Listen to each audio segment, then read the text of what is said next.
friends. Today I'm going to read one of my very favorite books with you. It's called Giraffes Can't Dance. It's written by Giles Andrea and it's illustrated by Guy Parker Reese. And of course we have some of our jungle friends joining us today, including Gerald the giraffe. So let's get started. Giraffes Can't Dance.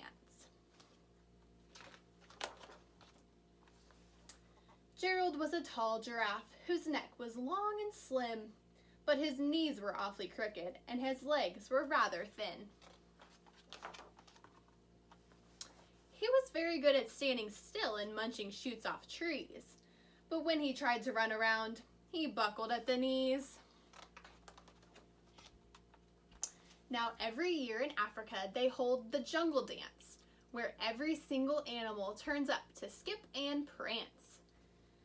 And this year when the day arrived, poor Gerald felt so sad, because when it came to dancing, he was really very bad.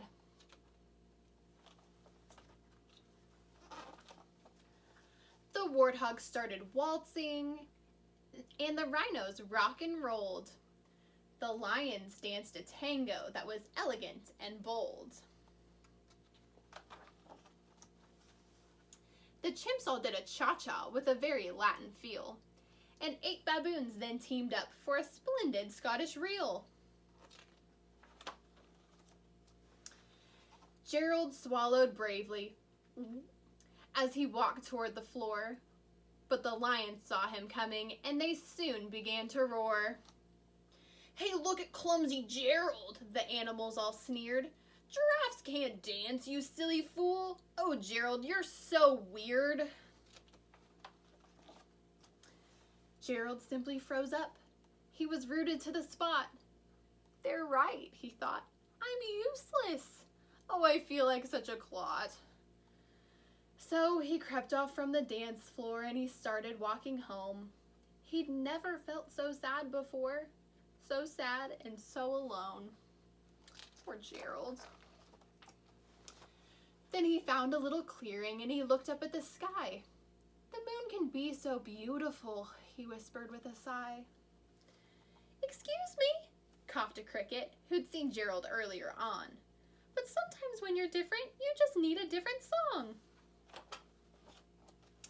"Listen to the swaying grass and listen to the trees. To me the sweetest music is the branches in the breeze. So imagine that the lovely moon is playing just for you. Everything makes music if you really want it to." With that, the cricket smiled and picked up his violin. Then Gerald felt his body do the most amazing thing. His hooves had started shuffling, making circles on the ground. His neck was gently swaying and his tail was swishing round. He threw his legs out sideways and he swung them everywhere. He did a backward somersault and leapt up in the air.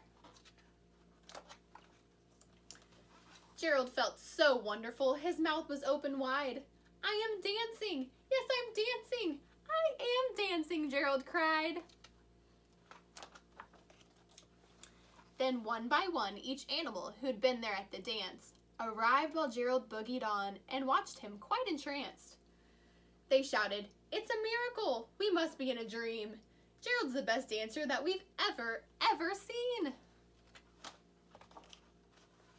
"How did you learn to dance like that? Please, Gerald, tell us how." But Gerald simply twirled around and finished with a bow. Then he raised his head and looked up at the moon and stars above. "We all can dance," he said, "when we find music that we love." The end. Thanks for reading with me today, friends. I hope you have a super awesome day.